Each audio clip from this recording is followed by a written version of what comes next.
चल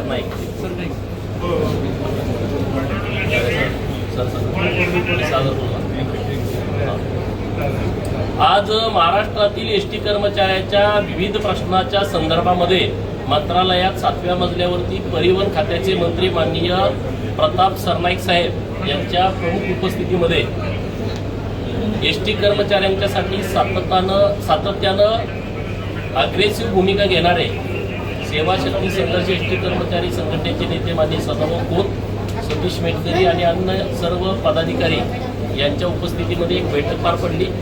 या बैठकीमध्ये अनेक विषयावरती चर्चा झाली। या बैठकीमध्ये वेतनवाढ संदर्भामध्ये जो फरक राहिला आहे याच्या संदर्भामध्ये दुसरा विषय घरभाड याच्या संदर्भात किंवा त्याचा फरक आणि महागाई भत्ता याच्या संदर्भामधली भूमिका अत्यंत प्रखरपणे आम्ही मांडलेली आहे। बाकीचे विषय जे आहेत एसटी कर्मचारी वाहक चालक यांच्या संदर्भामध्ये ज्या जाचकाठी आहेत त्याच्या संदर्भातली भूमिका मांडलेली आहे। मेडिक्लेम एसटी कर्मचाऱ्यांचा असावा, जो कर्मचाऱ्यांच्या फायद्याचा असावा, त्याला सहज उपलब्ध व्हावा या संदर्भामध्ये चर्चा झालेली आहे।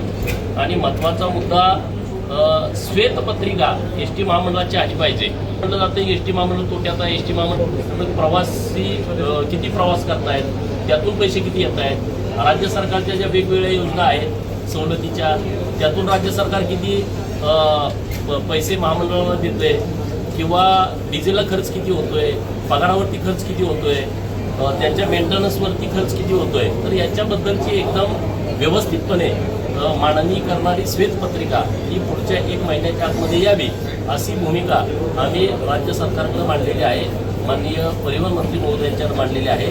आणि मागील देणं जे कर्मचाऱ्यांचं आहे जे 5-5.5 हजार कोटीमध्ये आहे त्याच्याबद्दल सरकार काय भूमिका घेणार आहे, किंवा राज्य सरकारच्या कर्मचाऱ्याला जे मिळतंय ते एसटी कर्मचाऱ्याला मिळावं। मागं आम्ही जेव्हा आंदोलन केलं तेव्हा 6,500 सरसकट एसटी कर्मचाऱ्यांच्या मूळ वेतनामध्ये वाढ झालेली आहे। आता राज्य सरकार आणि एसटी कर्मचारी यांच्या पगारामध्ये किती तफावत आहे, ती तफावत दूर करण्यासाठी राज्य सरकारने योग्य भूमिका घ्यावी अशा पद्धतीची मांडणी आम्ही या बैठकीमध्ये केलेली आहे। आणि आम्हाला आशा आहे राज्याचे मुख्यमंत्री देवाभाऊ यांच्या नेतृत्वामध्ये परिवहन खात्याचे मंत्री महोदय एसटी कर्मचाऱ्यांच्या संदर्भामध्ये योग्य भूमिका घेतील, योग्य निर्णय घेतील।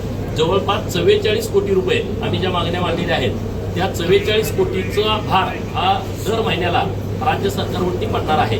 आणि म्हणून तो लवकर निर्णय राज्य सरकारने घ्यावा अशा पद्धतीची मागणी आज केलेली आहे।